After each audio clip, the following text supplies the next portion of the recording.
Are you one of those who believes that it was in fact the Bilderberg group who came up with the very idea of the European Union and a single currency? I mean, the entire idea of European Union actually goes back before the Second World War.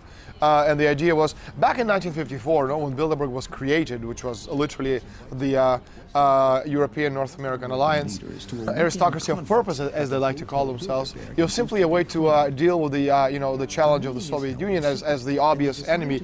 In other words, they will not have the control of the world economy until both China and Russia are subjugated one way or another. Needless to say, these two nations, these two great nations, do not form part of Bilderberg, because Bilderberg is your old NATO alliance. And they're certainly doing their utmost, to destroy economically, militarily, spiritually, intellectually, both Russia and China.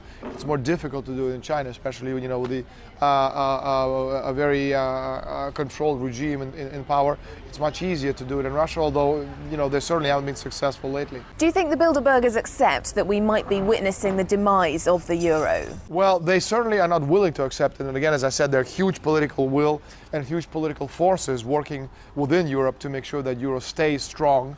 And there's a lot of concern, obviously, that euro is losing so much ground against the dollar. Tell me a bit more about the Bilderbergs' relationship with Russia. Well, it's a hate-hate relationship in a sense. There's just simply a lot of mistrust. In China, you have a dictatorship, a communist dictatorship. In Russia, you have a semblance of democracy, so it's much easier to infiltrate certain organizations. As a matter of fact, in the 1990s, in the operation which then was called Barbarossa II, they used the NGOs, the American Aid, the International Monetary Fund, the George Soros Open Societies, to try to actually, infiltrate and destroy Russian society from within. Putin has proven to be a very apt negotiator, and he has out-negotiated both the Americans and Europeans.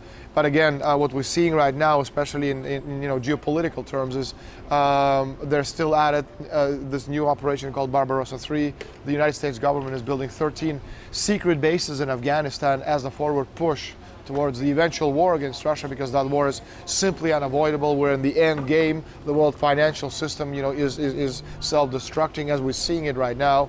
So there's simply not enough time to reach any kind of, diplomatic solution, or to try to cajole the Russians into joining, becoming part of one world company limited, because both Russians and Chinese, simply very different people physically, as far as the Chinese are concerned, and mentally, intellectually, culturally, and historically than anything, related to Europe or the United States. These are huge claims that you're making, 13 secret bases, bigger than the world's ever known, in Afghanistan. Where does your information come from? Well, actually, the Russian government is one of my key sources in this particular respect, but there's actually been a series of, fabulous books written on the subject. One of them is Full Spectrum Dominance by William Englund, who Russia Today has interviewed many times, as one of the experts in the world of finance and also geopolitics, and he has amply documented these bases in his book Full Spectrum Dominance. Are you a conspiracy theorist? I know you can refer to me as a coincidence theorist if you want, but certainly not a conspiracy theorist, because I don't look like a conspiracy theorist. I don't think I talk like one. I don't smell like one, and certainly I know my history, which is one of the reasons why I was invited 3 days ago to speak at the European Parliament.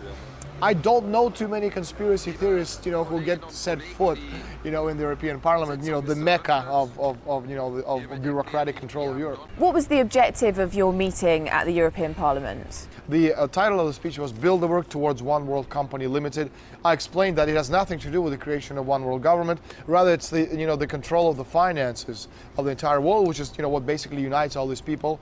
And I explained that, immortality has to do with survival of the human species, and how all of these elements form a very important part, of what Bilderberg and their cohorts, because in the end, again, Bilderberg can't be that important, because everybody knows about them now and everybody talks about them. But I'm talking about just, the control of, be it shadow masters or people who control the world economics and finance, what their final objectives are. And these objectives, pass through destroying nation-state republics and creating not one world government, but rather one world company limited, literally continents or groups of nations behind financial control, which is much more powerful than political control, as we're seeing, for example, in the case of Greece and soon to come other nations such as Spain. Isn't it useful to have these kinds of powerful people meeting in private, away from the glare of the media? It's very useful to have a group of people actually meet privately behind closed doors. A lot of political situations cannot be resolved any other way. However, when you understand, again, historically what these people are trying to do, when you understand, exactly where they're coming from and where they're going as far as the One World Company Limited, you ask yourself, do I want to be part not only of this particular way of understanding the world, because again it's a very small group of people controlling the interests of the rest of humanity, but again it's simply understanding that what they're doing, not that it's right or wrong, because there is no right or wrong in politics, it goes against the interests of 6.7 billion people on the planet. How does the mechanism work? How quickly will what's decided at the Bilderberg meeting this year filter down and become part of the fabric of mainstream society as the European Union and the single currency has? Well, it takes a little bit of time. I know in the press it's a question of minutes or at most days, but I'll give you an example. Back in 1992, when Bilderbergers met in Evian in France, they discussed for the first time the idea of one world army, under the control of the United Nations. Well, it took them 14 years to implement this and actually bring it out to the mainstream press. In 1992, they discussed it for the first time. In 1993, in Davos, it was brought out again as a subject, to be considered. And then again in 2006, when people were ready, to accept the idea of the United Nations Army, one army under the auspices of the United Nations, it became again the front page news. There's no conspiracy here. It makes a lot of sense. You're centralizing a lot of these institutions, but again, you have to understand what they're doing. All these steps are going towards destroying the most important creation over the past 570 years since Louis XI in France and his first nation-state republic. They're destroying nation-state republics, because before in Europe, we had countries, constitutions, flags, currencies, our monetary policies. Well, now we have nothing. We have a country which is called Spain, which is not, basically a subject to, to rules and regulations from Brussels. Well, President Zapatero, who went to the Bilderberg meeting and he was treated as a third-rate citizen. I mean, you may agree or disagree with his policies, but he's still the president of a nation of Europe, not some tribal chief in Africa.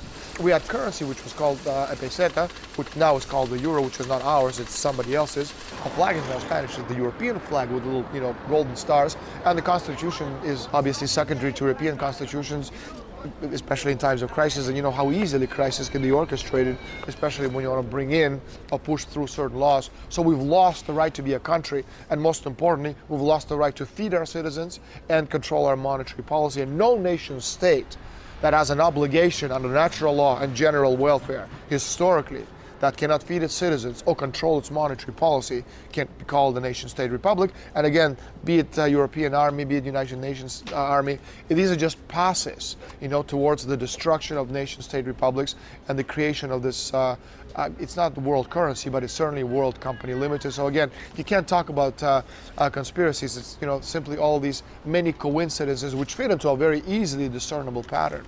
Daniel Estulin, thank you very much.